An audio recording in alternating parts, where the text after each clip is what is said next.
Hello friends, welcome to my YouTube channel A to Z info. Friends, आज हम discuss करेंगे CTET के EVS portion को, जो आपके एग्ज़ाम के लिए काफ़ी इम्पोर्टेंट होता है।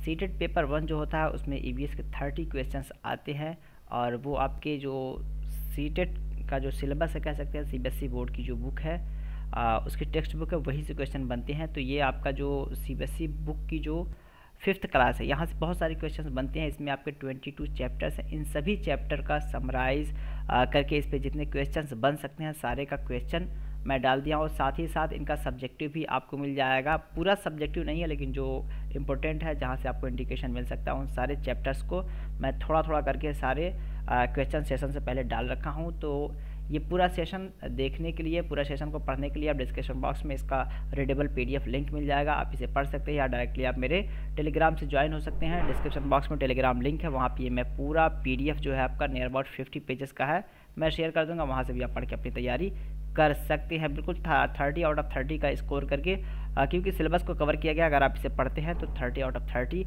इट्स मीन कि इसमें जो 15 नंबर आपके होते हैं कंटेंट के, वो तो कवर ही हो जाएंगे। ठीक है, तो चलिए स्टार्ट करते हैं। यहाँ पे हम कुछ ज़्यादा नहीं, 10 क्वेश्चंस करेंगे और फर्दर क्वेश्चंस के लिए आपको साइट पे जाना पड़ेगा या फिर आप टेलीग्राम पे ज्वाइन होके कर सकते हैं। तो यहाँ पे जो क्वेश्चन नंबर, और यहाँ पे जो सब्जेक्टिव की मैं बात कर रहा हूँ, सब्जेक्टिव आपको यहाँ पे मिलेगा देखने को, मैं डाल दिया है। इंपॉर्टेंट चीज़ जो है इसे आप पढ़ लीजिएगा, हम इसको यहाँ नहीं पढ़ते, हम डायरेक्ट क्वेश्चन की तरफ आते हैं। क्वेश्चन नंबर 1 हमारा है,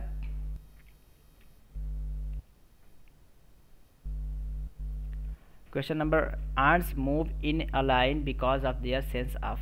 चींटियाँ जो होती हैं वो एक लाइन, एक कतार में चलती हैं। चींटियाँ जो होती हैं वो सीधे लाइन में चलती हैं। इसकी वजह क्या क्या किस वजह से चलती हैं?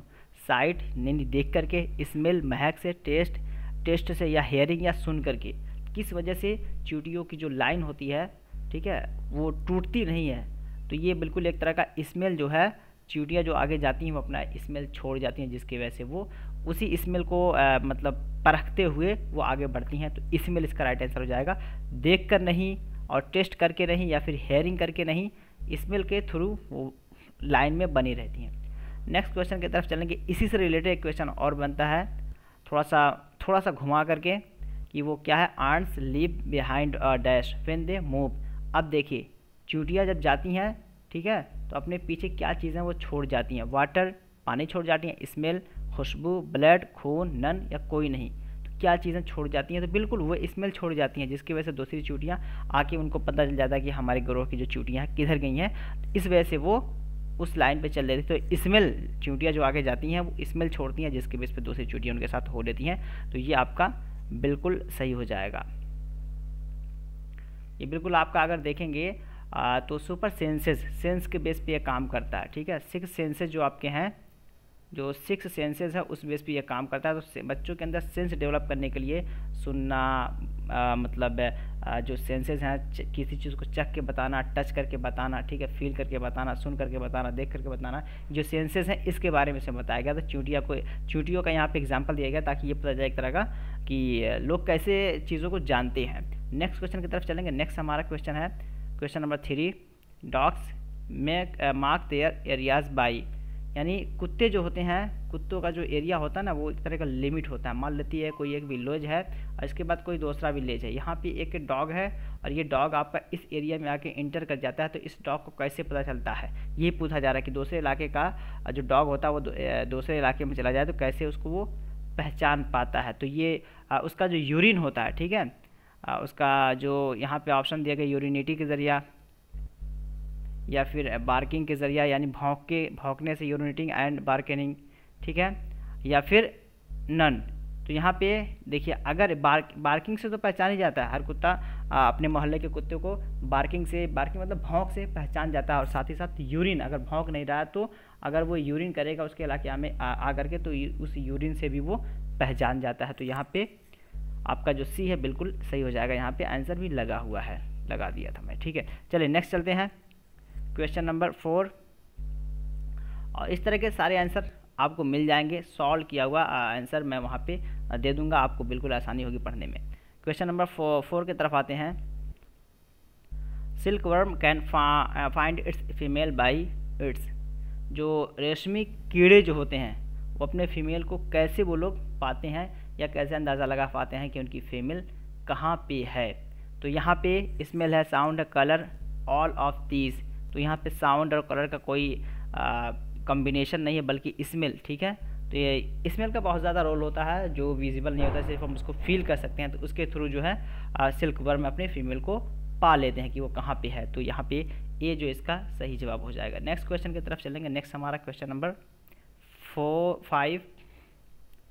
5 में कहा जा रहा है name of the bird which has eyes in the front of its head, यानी उस चिड़िया का नाम बताए जिसका जो आँख है, ठीक है। सपोज दैट बन नहीं पा रहा प्रॉपर, मान लेती है किसी का हेड है और उसकी जो आंखें होती है बीच में होती है। तो ये बताए कौन सा वो चिड़िया है। आपको ऑप्शंस यहाँ पे है आउल, उल्लू, स्पैरो, ठीक है, ईगल या हेन। तो कौन सी वो चिड़िया है? स्पैरो गौरैया, ईगल इसको कहते हैं बाज या हुमा परिंदा, हेन मुर्गी। तो कौन सी वो चिड़िया है जिसका जो आइज़ है वो मतलब एकदम हेड के सामने होता है, सर के सामने होता है। तो वो आपका बिल्कुल आउल जो है ये राइट आंसर हो जाएगा। जिसी वजह से उल्लू एक तरफ से दूसरी तरफ देखने के लिए क्या करता है, अपने जो नेक को मूव करता है, ठीक है, एक तरफ से दूसरी तरफ देखने के लिए मूव करता है। और लेकिन यही क्वेश्चन अगर और आ जाए कि कौन सा वो बर्ड है जो एक तरफ से मतलब कौन सा ऐसा बर्ड है जो अपने गर्दन को jerk कर सकता है, तो वहाँ पे मैना आंसर आपका होगा। यहाँ पे क्वेश्चन पूछा भी गया है एक बार, मैना। चलिए नेक्स्ट क्वेश्चन की तरफ चलते हैं। नेक्स्ट क्वेश्चन हमारा question number 6, what is the sleeping time of Python. ये पाइथन का जो स्लीपिंग टाइम है कितना है, आपको बताना है कि ये जो पाइथन होता है वो कितना देर तक सोता है, 18 घंटा, 3 घंटा या फिर 22 घंटा। तो यहाँ पे अगर देखेंगे तो ये इसका ड्यूरेशन जो स्लीपिंग का है वो 22 से 23 घंटा होता है। कितना? 22 से 23 घंटा उसका स्लीपिंग ड्यूरेशन होता है। तो हम 22 का आंसर यहाँ पे लेंगे।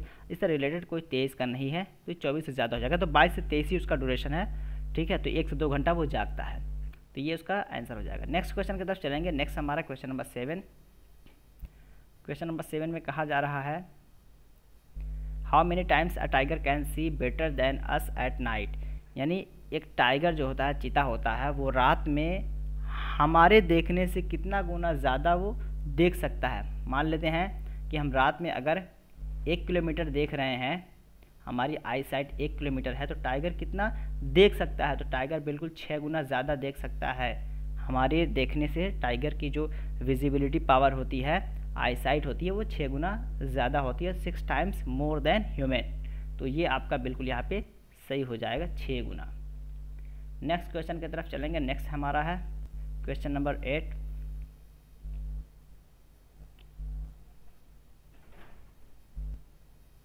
वाई एलिफेंट्स आर किल्ड, तो हाथियों को क्यों मारा जा रहा है, किस चीज़ के लिए? टस्क है, स्किन है, हॉर्न है या मस्क, किसके लिए मारा जा रहा है? तो यहाँ पे जो हाथियों का जो दांत होते हैं 2, ठीक है, तो ये दांत इन लोगों का बहुत कॉस्टली होता है, तो ये टस्क के लिए इनको मारा जा रहा है। तो ये आपका बिल्कुल यहाँ पे सही हो जाएगा, option A. Last second question आज का देखते हैं। क्वेश्चन नंबर ये 2022 में जो एग्ज़ाम होने वाला है जैन में, ठीक है, वो लोग भी देख सकते हैं, या फिर नेक्स्ट एग्ज़ाम जो भी होगा 22 में हो या फिर 23 में, 24 में, जब भी आपका सीटेट का नेक्स्ट एग्ज़ाम हो, हमेशा उस सारे बच्चे देख सकते हैं, क्योंकि बहुत ज़्यादा मॉडिफिकेशन नहीं होता। एवीएस जो है वो है, उसमें थोड़ा बहुत ऐड हो जाएगा, अदरवाइज़ ये सिलेबस जो बता दिया गया फैक्ट है, इसमें कोई परिवर्तन नहीं होने वाला है, ठीक है। तो ये नेक्स्ट टाइम भी जो एग्ज़ाम्स होंगे उसमें भी देखा जा सकता है, और डिस्क्रिप्शन बॉक्स में मैं लिंक डाल दूँगा साइट का, वहाँ से आप उसे पढ़ पाएंगे। Which of the following animal is endangered, कौन सा एक ऐसा कौन से एनिमल्स जो खतरे में है, ठीक है, कौन से एनिमल्स जो है खतरे पे है, बॉर्डर लाइन पे हैं? Monkey, tiger, deer, bison. तो बिल्कुल यहाँ पे अगर राइट आंसर देखते हैं, जो इंडेंजर्ड जोन में जो पाए जा रहे हैं आजकल वो टाइगर है, ठीक है, इनके लिए ख़तरात बहुत ज़्यादा बढ़ गए हैं। तो ये भी इसका सही जवाब हो जाएगा। लास्ट क्वेश्चन आज का देखते हैं, अदरवाइज वीडियो बहुत बड़ा हो जाएगा।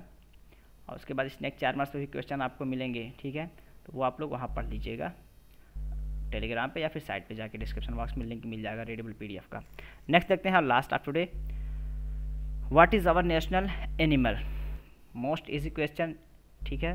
तो आई होप सभी लोग इसका आंसर जानते होंगे। बिल्कुल ये टाइगर आपका हो जाएगा यहाँ पे राइट आंसर, ठीक है। और यही आपका जो है बॉर्डर लाइन में या इंडेंजर्ड में कौन सा एनिमल चल रहा है, चूँकि नेशनल एनिमल है और इंडेंजर्ड है, इस वजह से इस पर गौर फिक्र करने वाली बात है, इसको कंसीडर करने वाली बात है। तो इसका यहाँ पे बी जो बिल्कुल सही हो जाएगा। तो चलिए फिर मिलते हैं नेक्स्ट वीडियो में, तब तक के लिए have a nice day. Video अच्छा लगा हो तो लाइक करें, अपने कमेंट में अपनी राय ज़रूर दें, ताकि उसके अकॉर्डिंग मैं फिर और इम्प्रूव कर सकूँ। अगर आप सोच रहे हैं कि इसका नेक्स्ट पार्ट भी बनाया जाए और पूरा कराया जाए तो आप कमेंट करें, मैं कोशिश करूँगा कि सारे क्वेश्चंस को सॉल्व करा दूँ। फिर मिलते हैं नेक्स्ट वीडियो में, तब तक के लिए हैव ए नाइस डे।